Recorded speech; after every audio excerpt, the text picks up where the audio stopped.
you do. My life was great till you added colors. Like the moon needs the sun, we don't care about the others. You set my world on fire. बुरा वक्त वो होता है जिसे हम संभाल नहीं पाते, जब कठिनाइयाँ या चैलेंजेस, चुनौतियाँ हमारे कंट्रोल से बाहर हो जाती हैं और हम उसके सामने ना बहुत कमज़ोर महसूस करते हैं। तो वो जो टाइम होता है वो हमारे लिए बहुत बुरा बन जाता है और ये वो समय होता है जब हम बहुत ज़्यादा तनाव, चिंता और बहुत ज़्यादा ना असहाय महसूस करते हैं। लेकिन ये सही है कि अगर हम इसके लिए सही विज़न रखें, सही दृष्टिकोण रखें और अपने आप को बहुत ही स्ट्रॉन्ग मेंटालिटी से या मजबूत मानसिकता से अगर हम काम करें तो इस बुरे समय को भी पार कर सकते हैं। बुरा वक्त हमें जीवन के बहुत ही इंपॉर्टेंट सबक सिखाता है और हमें बहुत मजबूत बनाता है। तो आज आपके साथ शेयर कर रही हूँ वही सारे सबक या लेसन्स जो मैंने अपने इस बुरे टाइम से सीखे।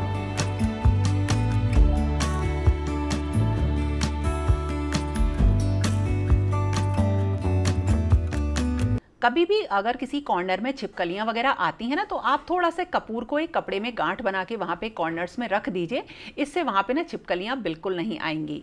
तो सबसे पहली चीज़ जो हमें मतलब बुरा वक्त के बारे में बताती हैं वो होती हैं कुछ अनरियल, बेकार की सिचुएशंस में रहना या अपने लिए कुछ ऐसी चीज़ें देखना जो कि बिल्कुल भी प्रैक्टिकल नहीं होती हैं और जिनको हम कभी अचीव कर ही नहीं सकते।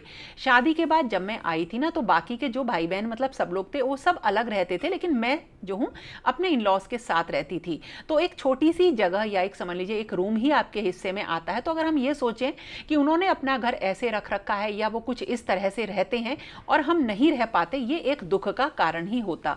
हमेशा मैंने अपनी उस जगह को ऐसा करके रखा कि वो मैं जब भी घर में घुसती थी तो मुझे खुशी देती थी। तो अपनी जो रियल सिचुएशन है उसी में हमें खुश रहने की कोशिश करनी चाहिए, ना कि लोगों को देखकर हमें अपनी खुशी उन चीज़ों से जोड़ लेनी चाहिए। अगर आपके चारों तरफ का इन्वायरमेंट थोड़ा सा टॉक्सिक होता है तो सबसे अच्छा जो उसका सलूशन है वो है कि काम में लग जाएं। और वैसे भी अपना काम करने में हमें कोई भी शर्म नहीं होनी चाहिए, क्योंकि अगर हम सिंगल हैंडेडली सब चीज़ें संभालते हैं तो ये ना हमें एक प्राइड फील कराता है। और कुछ चीज़ें बहुत ज़रूरी होती हैं अगर आप मेंटेन करना चाहते हैं एक क्लीन, ऑर्गेनाइज्ड और कंफर्टेबल घर। तो इसलिए जो भी रिस्पॉन्सिबिलिटीज़ आपके सामने आ रही हैं या चीज़ें आपके सामने आ रही हैं, उन सबको खुद करने की कोशिश करिए और इसमें कोई भी शर्म नहीं होती है।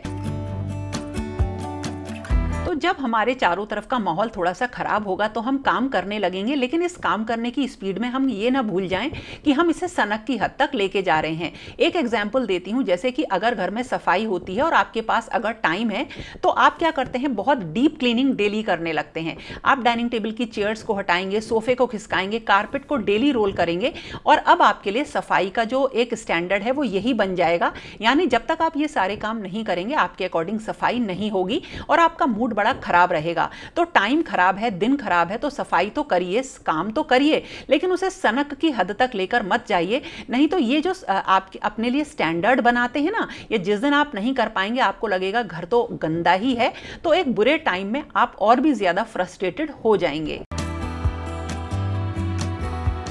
हर दिन एक जैसा नहीं होता है। आज अगर कुछ दिन खराब है तो कल अच्छा भी होगा। ये चीज़ अगर आप दिमाग में रखेंगे ना तो आपके लिए एक पर्टिकुलर टाइम को काटना मुश्किल बिल्कुल भी नहीं होगा। और वैसे भी जो हमारी डेली की लाइफ होती है उसमें दिन इसी तरीके के होते हैं, लेकिन हम अक्सर क्या करते हैं, कोई भी दिन अगर मान लीजिए आज आपका किसी से छोटा सा भी झगड़ा हुआ तो आप काम छोड़ के अपना रूटीन बिल्कुल बदल देते हैं, क्योंकि अब हमें ये दिखाना होता है कि हमारा मूड कितना खराब है। दिखाने के साथ साथ क्योंकि हम ये चीज़ फील करते हैं तो हमारा काम में मन नहीं लगता, जबकि करना इसके बिल्कुल उल्टा चाहिए। एक इंसिडेंट बताती हूँ। एक बार करण कहीं जा रहा था और मॉर्निंग में ही कुछ ऐसी बात हो गई कि मेरा मूड इतना ज़्यादा खराब हो गया कि मैंने उस दिन बिल्कुल भी कुछ किचन में नहीं बनाया। अब हुआ क्या, इससे बच्चा ना भूखा ही स्कूल जाएगा, वो टिफिन लेके नहीं जाएगा। तो असर किस पे पड़ा, आपकी चीज़ों का या आपकी लड़ाई का, आपके झगड़े का, आपके खराब मूड का, खराब दिन का असर पड़ता है बच्चे पर या आपकी फैमिली पर। तो कोशिश ये करिए कि अगर आपका मूड खराब है ना तो उस दिन थोड़ा और ज़्यादा खुश होकर काम करिए, क्योंकि अगर आप ये चीज़ें दिखाएंगे ना तो किसी पे कोई असर नहीं पड़ता। अगर कोई आपके लिए इतना कंसर्न होगा तो शायद आपका मूड खराब होने ही नहीं देगा। आज शानू ने इस वाली बुक शेल्फ में ना थोड़ी सी लाइट लगाई है, देखिए ये भी कभी जल रही है कभी बंद हो रही है, लेकिन इसको ठीक करना अपने ही हाथ में है ना। और ये कैसे लगाई आगे बताती हूँ।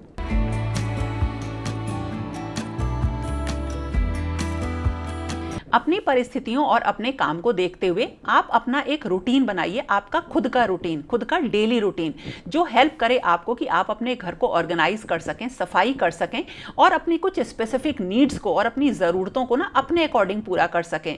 इस तरीके के डेली रूटीन से आप अपना काम अच्छे तरीके से कर पाते हैं, आपके घर के काम स्मूथली होते हैं और इससे ना आपका स्ट्रेस कम होता है, आपकी पर्सनल एक्टिविटीज़ बढ़ती हैं और आपकी इफिशियंसी भी बढ़ती है।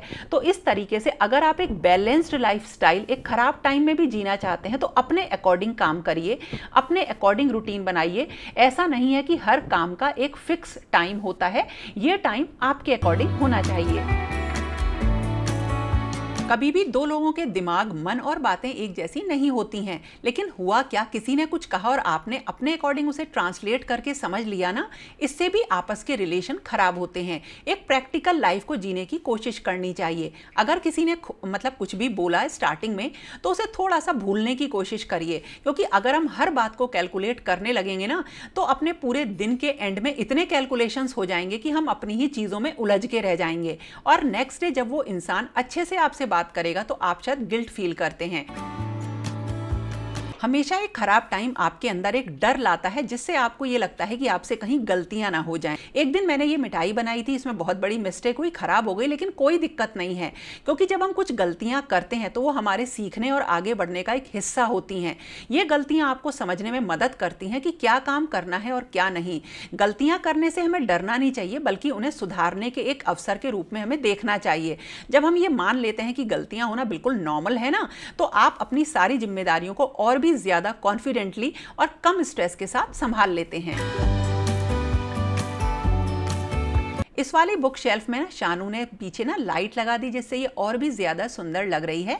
और जब भी आपका कोई बुरा दिन हो या बुरा टाइम हो ना, कोई एक नई अच्छी आदत सीखिए, इससे आपकी ही ग्रोथ होगी और उस आदत की आदत डालिए कि ताकि उसे आप रेगुलरली कर सकें। जब कोई भी आदत आप शुरू करते हैं ना करना, तो वो एक धागे के जैसे होती है। आपको डेली उस धागे में एक नया धागा ऐड करना होता है जब तक कि वो एक मजबूत रस्सी ना बन जाए, और जब वो मजबूत रस्सी बन जाती है तो उसे आप तोड़ नहीं पाएंगे। बिल्कुल इसी तरीके से जैसे अगर आज आप सुबह 4 बजे उठे और नेक्स्ट डे फिर आप 4 बजे उठ रहे हैं, तो आप एक और धागा उस धागे में ऐड कर रहे हैं। तो धीरे धीरे इस तरीके से अपनी आदत को स्ट्रॉन्ग करिए। तो जब मेरा एक खराब सा माहौल तैयार हुआ तो मैंने सीखी सिलाई।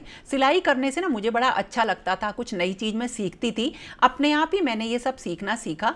तो एक सबसे पहले जो मैं चीज़ याद करती हूँ कि कुछ चैलेंजेस जब मेरे सामने आए थे तो मैंने ये छोटी छोटी चीज़ें बनानी सीखी थी और आज तक मेरे पास ये सारी चीज़ें रहती हैं। मतलब ये कला मेरे पास है कि मेरा अगर कुछ देख के बनाने का मन करता है ना तो फटाफट बना देती हूँ। मेरा कोई सा वीडियो नहीं जाता जिसमें मैं आपसे टाइम मैनेजमेंट को लेके बात ना करूं। अगर आप कोई भी चीज़ मजबूती से करना चाहते हैं तो ये बहुत ज़्यादा ज़रूरी है। कुछ आपके जो काम है उन्हें प्रायोरिटी दें, वो एक टाइम लिमिट आप डिसाइड करिए और इसी तरीके से किससे वो काम कराना है, कब कराना है, और हड़बड़ी से आप बच सकते हैं अगर आपके पास एक अच्छा टाइम मैनेजमेंट होगा। इससे आप कुल मिलाकर अपने घर को बहुत अच्छी तरीके से हैंडल कर सकते हैं, अपनी रिस्पॉन्सिबिलिटीज़ को स्मूथली निभा सकते हैं। तो जब आपका टाइम मैनेजमेंट स्ट्रांग होगा ना तो कोई आपको इंटरप्ट ही नहीं कर पाएगा और आपका दिन जो है कंफ्यूजन से भरा हुआ नहीं होगा और बहुत ही प्रोडक्टिव होगा। किचन में बहुत सारे काम होते हैं कुकिंग के अलावा, जैसे अगर आपको फ्रूट्स ही काट के रखने हैं, जूस ही निकालना है, ये जो छोटे छोटे से काम है ना, ये कई बार इरिटेशन पैदा करते हैं और हमको ऐसा लगता है कि हमारा काम खत्म ही नहीं हो रहा है। इन कामों के लिए अलग से टाइम निकालिए या कोशिश करिए कुछ इस तरह से अपने दिन को प्लान करने की अपने अकॉर्डिंगली कि आपको अपने लिए टाइम मिल सके। इससे आपके अंदर एंजाइटी कम होगी। जैसे मैं अपना सारा काम मॉर्निंग में ख़त्म करने की कोशिश करती हूँ और कंपैरेटिवली जो मेरी इवनिंग होती है ना, उनको मैं थोड़ा सा फ्री रखती हूँ ताकि मैं कुछ कर सकूं। तो बिल्कुल इसी तरह आप भी अपने अकॉर्डिंग काम करिए। थोड़ा सा छोटे छोटे कामों के लिए अलग से टाइम निकालिए, क्योंकि नहीं तो हमें ऐसा लगेगा कि हमारा पूरा टाइम तो किचन में ही चला जाता है। जब थोड़ा सा भी माहौल खराब होता है तो मूड स्विंग बहुत ज़्यादा होने लगते हैं, कभी अच्छा लगता है कभी खराब लगता है। तो इससे बचने के लिए जो आपके काम होते हैं ना, उनके ऊपर क्योंकि सबसे ज़्यादा असर पड़ता है, तो आप उनको स्मार्टली करें। जैसे कि अगर आपकी कुकिंग है या खाना बनाना है, मील प्लानिंग है, उसे काफ़ी स्ट्रॉन्ग करके रखिए, क्योंकि ये एक ऐसी चीज़ है जिसके ऊपर आपके मूड का बिल्कुल भी असर नहीं पड़े। और हमेशा जैसे ही आप अपने अकॉर्डिंग काम करने लगेंगे ना, मूड अपने आप अच्छा हो जाता है। जैसे कि मुझे कुकिंग का शौक है, तो कभी भी थोड़ा सा भी मूड मूड खराब होता है तो मैं किचन में जाती हूँ, कुछ बढ़िया बनाने लगती हूँ तो मेरा मूड सही हो जाता है। जब मैं कॉलेज में पढ़ाया करती थी तो स्टूडेंट से बोलती थी कि आप अपने आप को लेकर थोड़े से सेल्फिश रहो, स्वार्थी रहो, अपने ऊपर काम करो, क्योंकि अगर आप कुछ नहीं कर पाए ना लाइफ में तो सबसे पहले जो आपके चारों तरफ के लोग हैं वही कई बार आपको जिम्मेदार ठहराने लगते हैं। इसीलिए बिल्कुल हमें भी वही करना चाहिए, अपने ऊपर काम करना चाहिए। और सबसे बड़ी चीज़ है अपनी खुशी की रिस्पेक्ट करनी चाहिए। जिन चीज़ों का हमारा करने का मन करता है उन्हें करना चाहिए, और हमें ये नहीं सोचना चाहिए कि अगर हम ये सब करने लगेंगे तो इसमें बहुत सारा टाइम जाएगा जिससे हम अपने घर को नहीं संभाल पाएंगे। एक्चुअली हमें इन सारी चीज़ों में बैलेंस करना है और अपनी खुशी, अपने ऊपर काम करने की इज्जत करनी है, और हमें वो चीज़ रेगुलरली करनी है। खुश होने के लिए हमें किसी बड़ी चीज़ का इंतज़ार नहीं करना है, जैसे कोई बड़ी इवेंट होगी या कोई बहुत बड़ा काम होगा, कहीं बहुत अच्छी जगह घूमने जाएंगे तभी हम खुश होंगे, ऐसा नहीं है। घर के जो छोटे मोटे डेली की चीज़ें होती हैं ना, उन्हीं में इंजॉय करना सीखना चाहिए, क्योंकि ऐसा तो है नहीं कि घर का माहौल हमेशा बहुत अच्छा रहता है, घर में कभी प्रॉब्लम्स रहती ही नहीं है, लेकिन हम चाहें तो इन्हें हैंडल कर सकते हैं सिर्फ खुश रहकर। छोटी छोटी चीज़ों में खुशी ढूंढना कई बार हमारी आदत बन जाती है और हमें ऐसा लगता है कि शायद बुरा टाइम तो है ही नहीं हमारे चारों तरफ।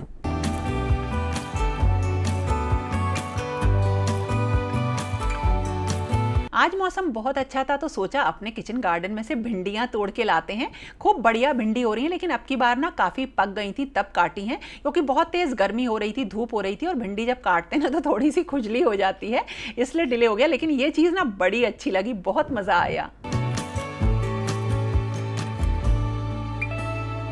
मुझे ना हमेशा से ही अपने घर को ऑर्गेनाइज रखना बहुत ही ज़्यादा पसंद था, लेकिन जब मैं जॉब करती थी तो पूरे दिन टाइम तो मिलता ही नहीं था। तो अक्सर करके मैं जब रात में आती थी तब अपनी जितनी भी अलमारियां वगैरह हैं या कोई भी काम है जिसको ऑर्गेनाइज करना है या सफाई करनी है तब करती थी। यानी किसी भी चीज़ का वक्त जो होता है वो हमारी प्रायोरिटी के अकॉर्डिंग होता है। तो अगर आपको लग रहा है कि हम ये काम अभी नहीं कर सकते तो बाद में करिए। जैसे आज मैं कुशन कवर्स वगैरह चेंज कर रही हूँ, क्योंकि अभी मैं ना डिनर बनाने जा रही थी, तो ये रात का टाइम है, लेकिन ऐसा नहीं है कि ये काम हमें रात में नहीं करने हैं। जब भी वक्त मिले हम उस काम को तभी नहीं। फिर से बोलती हूँ, एक चीज़ जो बहुत ज़रूरी है और वो है घर का ऑर्गेनाइजेशन। ऐसा नहीं है कि हम ऑर्गेनाइज़र लेते हैं तब घर ऑर्गेनाइज रहता है। छोटी छोटी चीज़ों से अपने घर के सामान को सही तरीके से रखिए, सही जगह पर। इससे क्या होगा, आपके अंदर चिड़चिड़ापन नहीं आएगा जब सामान आपको सही जगह पर मिलता है। और इसके साथ एक चीज़ और, जो भी बेकार का सामान है उसे हमें हटाना है, यानी डीक्लटरिंग करनी है। और जो सबसे बड़ी चीज़ मैं आपसे एक और कहना चाहूँगी कि कुकिंग को ना इंजॉय करिए।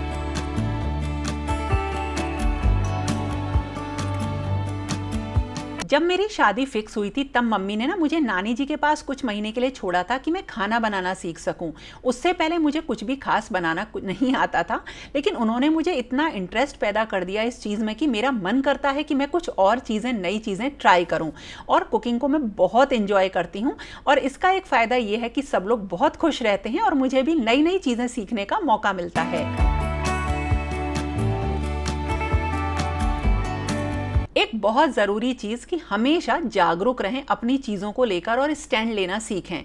लेकिन स्टैंड लेने के चक्कर में ये ना हो कि जैसा अभी एक कमेंट आया था कि गुस्से में मुंह से कुछ ऐसा निकल जाए कि जिस इंसान ने आपके लिए गलत किया है ना वही सही साबित हो जाए।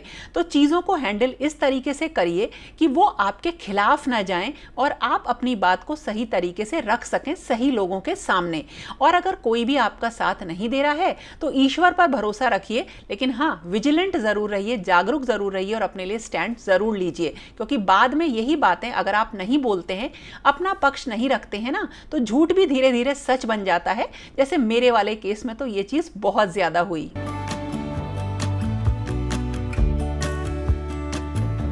सीखना जो होता है ये एक ऐसा प्रोसेस है जो कभी भी खत्म नहीं होता। अपनी गलतियों से सबक लेना हमेशा आपको बहुत ज़्यादा मैच्योर बनाता है, नीचा नहीं बनाता है, कमतर नहीं बनाता है। अपनी गलतियों से सीखें और अपनी गलतियों को स्वीकार करें। इससे ऐसा होगा कि आपके जो संबंध हैं लोगों से वो हमेशा स्मूथ बने रहेंगे। तो तो दोस्तों ये था मेरा आज का वीडियो, कैसा लगा ज़रूर बताना, क्योंकि एक ऐसी चीज़ जिसको लेके मैं बहुत दिनों से आपसे बात करना चाहती थी वो आज मैंने आपके साथ शेयर करी। तो अगर आपको इसमें कुछ भी पसंद आया हो या ऐसा लगा हो कि आपके लिए हेल्पफुल है तो एक लाइक ज़रूर करिएगा, कॉमेंट करके आप भी शेयर करिएगा अपनी सारी चीज़ें। और हाँ, आज छोले भटूरे बने बहुत ही बढ़िया। तो फिर मिलेंगे एक नए और इंटरेस्टिंग वीडियो के साथ, तब तक के लिए okay friends, thank you and bye bye.